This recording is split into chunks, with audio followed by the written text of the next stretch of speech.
Hi everyone, this is Khurram in Washington, D.C. I'm here for some work and I'm recording a video to share my thoughts with you about how we did with the Collective Impact for Computer Science Digital Scholar course. So the first question we have is, what we thought of our original assumptions and goals. I think we wanted to reach a lot more people. I think we specifically wanted a lot more of the launch pilot participants in the NSF Includes launch pilots group. We wanted a lot more of the 42 or so launch pilots to participate. We had some of them, and they participated really well, but we expected a lot more. We expected a lot more institutions to kind of just pick up on our opportunity and spread it themselves. We thought institutions would just automatically recognize the great value in our course and just start publicizing it and promoting it on their own. So that's what we thought would happen. What worked and did not work in our effort was that we didn't get the numbers we thought we would. We also didn't get the launch pilot numbers that we thought we would, and we did not get institutions just picking up our course automatically. They didn't do that. We did, however, what did work was we were able to get a very diverse group of participants. Over 200 people signed up for it. Which in retrospect is a pretty decent number given that we didn't get the kind of institutional support and other signups as we expected. It was a pretty good number, but it was very diverse. People from all over the world, New Zealand, etc. There was Africa, there was America. There's a lot of different continents covered, a lot of different ways people found us. That was very interesting. Very, bottom line, very enterprising people who were hungry for knowledge about collective impact, hungry for knowledge about computer science, education, and expanding access to everybody. So that, I think, really worked. Very collaborative, spirited, very enterprising individuals. It was a very good core group. In terms of lessons learned about the topic and the audience, there was a great interest in the topic.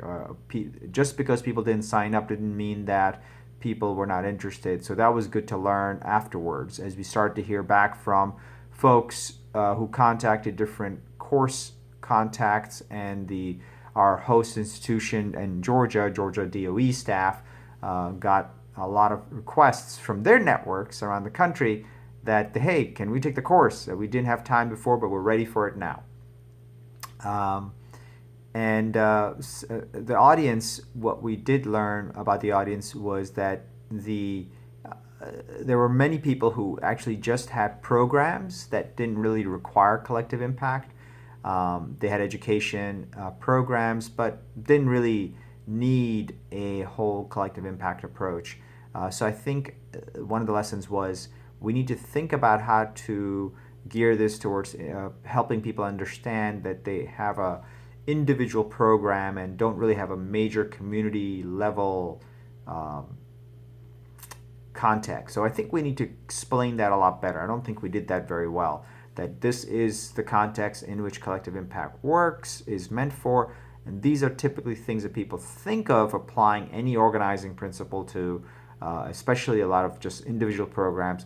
Being able to outline what those are so people can understand clearly this is the context for collective impact, this is the context for programs, individual level programs that or other settings that don't really need collective impact kind of full-on effort. It's okay to learn about it, but it doesn't apply to, you can't really apply to individual programs that don't require a big community level lift.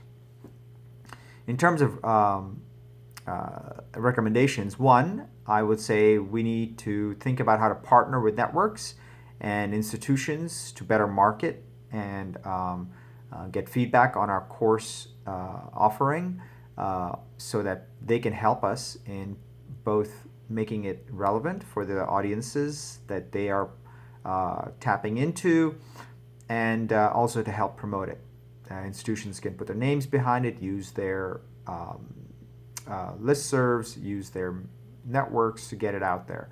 Number two, I think we need to think about investing in some production of videos, social media to market, maybe identify of major events to piggyback our announcement, events that our audience would be paying attention to, participating in.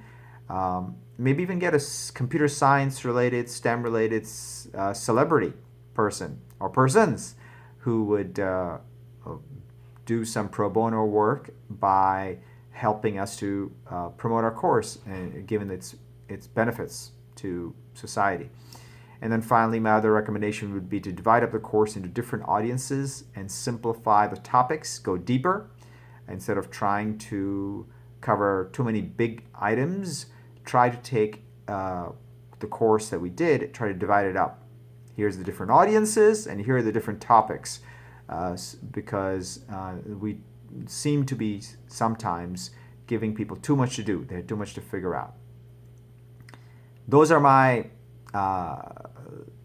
4 questions and answers to them.